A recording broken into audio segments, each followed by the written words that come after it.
en actualidad preventiva con Arnaldo Sánchez Brugal. Arnaldo, habíamos dicho que íbamos a hablar sobre un tema del GAFILAT, que es el Grupo de Acción Financiera de Latinoamérica, que es donde nosotros como República Dominicana estamos adscritos. Y hay un documento que es la tercera actualización del informe de amenazas regionales en materia de lavado de activos, que comprende del 2019 al 2021 y que fue publicado en el 2022. Es el último informe que hay. Ahí hay una serie de amenazas, Arnaldo, que te tipifican áreas, el evento y que posiblemente cómo se puede resolver. Me gustaría que tú ayudes a los televidentes y a nosotros aquí sobre este tema, que son las cosas más importantes que dicen. Es muy largo, pero... Mira, Andrés, tú sabes que el GAFI o sus organismos regionales, entre los que tenemos el GAFILAT, una de sus funciones precisamente, aparte de las 40 recomendaciones y ver cómo se apliquen eso, es hacer estudios que le sirvan a sus países miembros, mantenerse actualizados sobre cómo se está comportando el fenómeno del lavado de activos y los distintos delitos precedentes, la misma prevención, cómo se está aplicando, si está dando resultados las medidas que se han tomado, si las recomendaciones en base a esos estudios se van entonces a determinar si hay que hacer algún tipo de ajuste en las recomendaciones. Y precisamente, como dice, salió este estudio sobre las amenazas regionales. Entonces, como son amenazas regionales, se refiere a todo lo que es los países que son miembros del Grupo de Acción Financiera Latinoamericana. Para esto, el GAFILAT se amparó o utilizó como fuentes, ¿verdad?, lo que son los informes de evaluaciones mutuas, las mismas evaluaciones nacionales de riesgo que hace cada uno de los países. Circuló también encuestas y solicitudes a los países sobre el comportamiento de los delitos, de las informaciones que tenían, de los mismos estudios estratégicos que puede tener o haber hecho cada país sobre un delito específico. Y esa información, aparte de el análisis de 659 sentencias que aportaron los países, entonces dio como resultado esta actualización, que es la tercera que se hace, sobre cuáles son las amenazas latentes en lo que es la región o en los países miembros. Los delitos precedentes siguen básicamente siendo lo mismo: narcotráfico, corrupción, soborno, delitos fiscales y participación en grupos criminales. Muy importante, que lo hemos venido hablando aquí, los delitos medioambientales. Sí, claro. Que luego trataremos nuevamente con otros temas que tú tienes y situaciones que se siguen dando en la misma región donde hemos hablado, como Manabao. Sí. Y también está el contrabando y también está la trata y tráfico de seres humanos. Todo nos afecta a nosotros, ¿eh? Todos estos delitos, en cierta forma, tocan a República Dominicana porque son delitos que están precedentes. Aunque en nuestra evaluación nacional de riesgo salió como delito por excelencia el narcotráfico y también los delitos financieros o delitos bancarios, pero no tanto por su frecuencia en ocurrencia, sino por el monto que involucraba los casos analizados en ese momento. En ese momento se tomó en cuenta el caso Baninter, que era el que más se había dado, Bancrédito, esa quiebra que hubo, porque cayó dentro de ese periodo que se estaba analizando. Pero sí, todos estos delitos, de una forma u otra, tienen mucha incidencia en República Dominicana,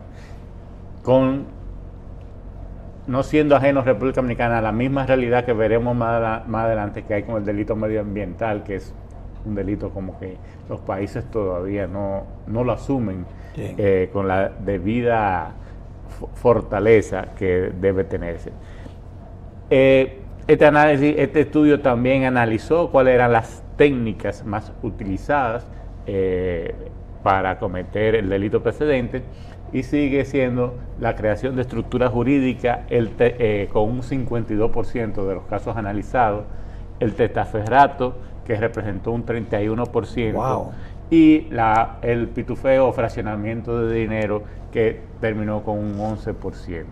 Entonces, vemos como todavía las técnicas que tradicionalmente se han conocido, siguen siendo las técnicas preponderantes, aún con todas las medidas que se han ido tomando para regularla. Los instrumentos más utilizados es el dinero en efectivo, depósitos bancarios y las transferencias internacionales. Y también sigue siendo lógico porque el sistema financiero es normalmente por donde siempre va a cruzar el dinero y va a verse vinculado o afectado por el lavado de activos, ¿verdad? Los sectores involucrados, el sector bancario con un 38%, y en este estudio, a diferencia del estudio anterior, que los notarios y los abogados tenían una participación muy baja, en este estudio ya se ve un aumento, un crecimiento en el uso como vehículo, como entidad afectada, ¿verdad? Sí. El sector de los notarios con un 11% de participación. Y están también los dealers de vehículos y el sector inmobiliario. Hay otro estudio que también hizo el Gafi, específicamente sobre el sector inmobiliario y la preponderancia de cómo se ha ido determinando que este delito utiliza mucho lo que es la adquisición de bienes inmuebles, por la característica,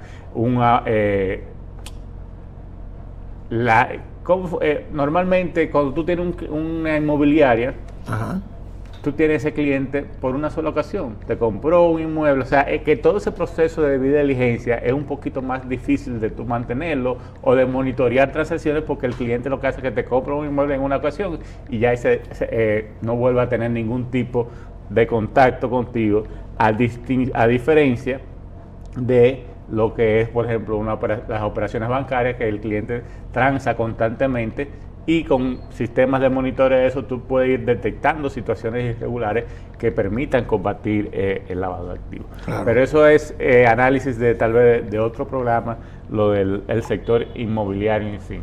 Entonces, en el estudio también se estableció que la ganancia estimada solamente por el delito de contrabando en América Latina ronda entre los 150 mil millones de dólares, lo que representa un 2% del Producto Interno Bruto de América Latina. Wow. Entonces, vemos cómo en realidad el crimen organizado tiene un peso específico, ¿verdad?, importante en nuestras sociedades y que debe ser combatido. Otra tendencia es el uso, otra técnica muy utilizada es lo que se conoce como el Trade-Based Money Laundering, que es el lavado de activos, basado en lo que es el comercio internacional. Dado a las debilidades que puede tener esto, porque primeramente son personas que tal vez están en distintas jurisdicciones, con distinta legislación, la misma cadena de suministro conlleva que haya pocos controles fronterizos y el uso de técnicas como son la subfacturación y la sobrefacturación. Lo que conlleva también que tiene una consecuencia. Entonces, bueno, pero el comercio, cuando estamos hablando de contrabando, por ejemplo, cuando estamos hablando del delito del contrabando, no de lavado de activos, por ejemplo, por tráfico ilícito de drogas, sino vamos a hablar de piratería, contrabando. Sí. Bueno, el comercio, pero eso te crea también, dentro de la sociedad, te crea lo que es una competencia desleal. Al crearte una competencia desleal, también crea situaciones económicas, como desempleo. Sí. Porque al tú competir conmigo de una manera desleal, yo no puedo sostenerme, no puedo avanzar, y eso va creando situaciones que afectan lo que es la economía. Párate un poquito ahí, Arnaldo. Estos informes, estos análisis que hace el Gafilat, ¿lo hace en base a encuestas? ¿O lo hace por...? Bueno, tú dijiste al principio que toman en cuenta las evaluaciones mutuas. Exacto, el informe de evaluaciones mutuas, sí, las evaluaciones nacionales de riesgo, sí, cuestionario de encuesta y análisis de sentencia. Pero entonces, eso quiere decir, Arnaldo, que si nosotros vemos todo esto que se ha encontrado ahí, por ejemplo, para los países, ¿verdad? Eso incluye República Dominicana, porque eso es parte. Lo que pasa es que después podemos ver el caso específico de República Dominicana, pero eso quiere decir que el delito está avanzando. O sea, el delito, con todo lo que tenemos de la prevención y la cultura de capacitación y de concientizar a la gente, no necesariamente está dando resultados. Y la pregunta es, ¿y las sanciones? ¿Cómo llegan?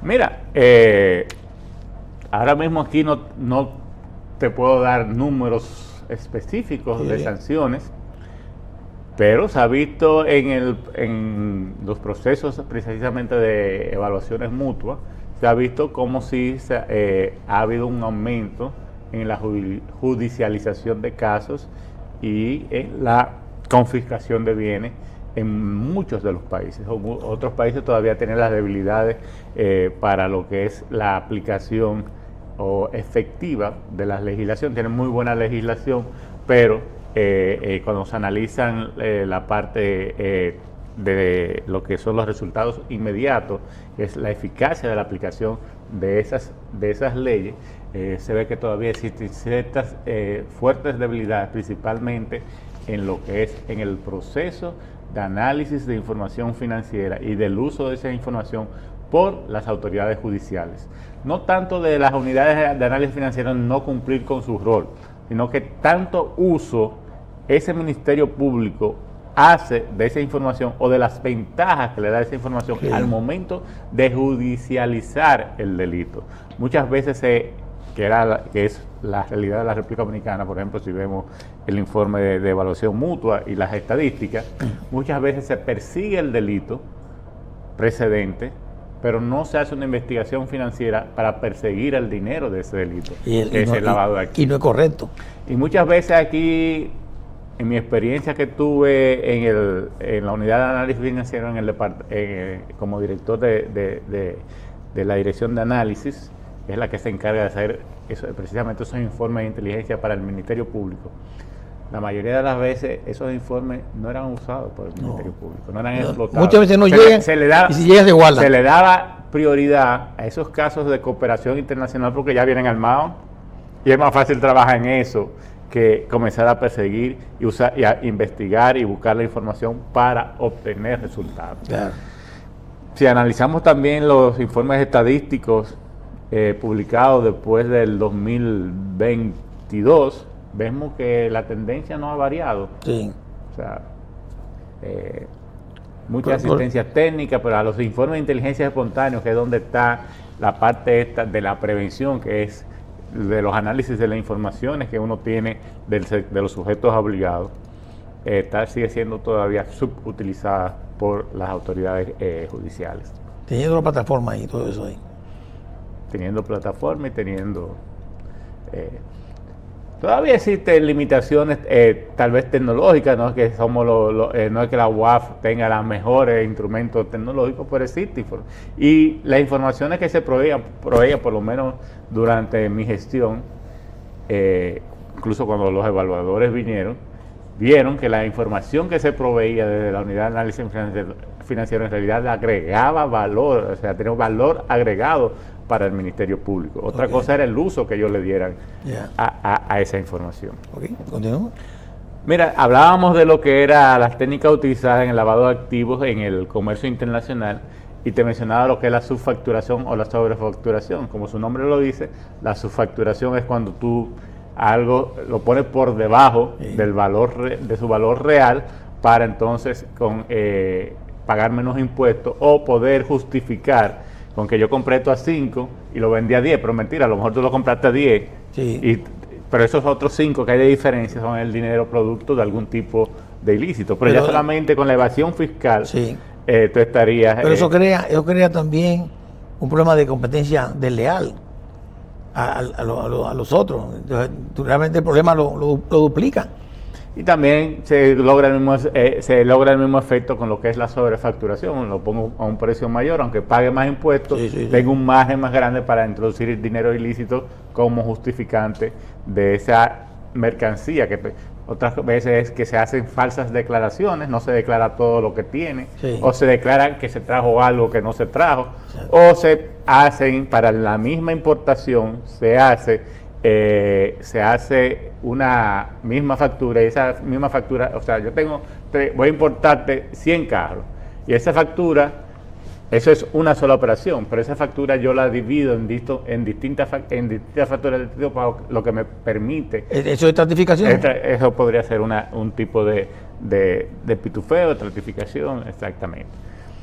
Y o se altera, como te dije, el volumen en la declaración. Traigo más de lo que dice o traigo menos para poder justificar. Esas son las técnicas más utilizadas o que prevalecieron en ese estudio que hizo el Gafilat. Ahí crea tu dumping. Dumping también. Exactamente. Hablábamos del delito medioambiental. Ajá. Y según este informe... que aparentemente hay un delito medioambiental con el tema de Haití, ¿eh? Sí. Muy fuerte, ¿eh? Ahí hay un delito medioambiental.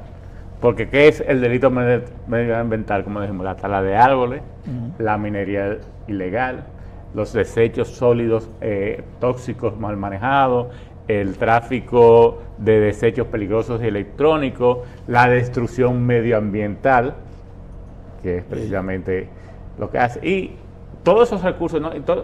Decíamos en uno de los programas que no es solamente el daño medioambiental que se hace, bueno, pero un delito medioambiental, pero también ese delito te genera unos ingresos a las personas que son ilegales. Porque cuando yo tumbé 200 árboles aquí, ¿qué pasa con esa madera?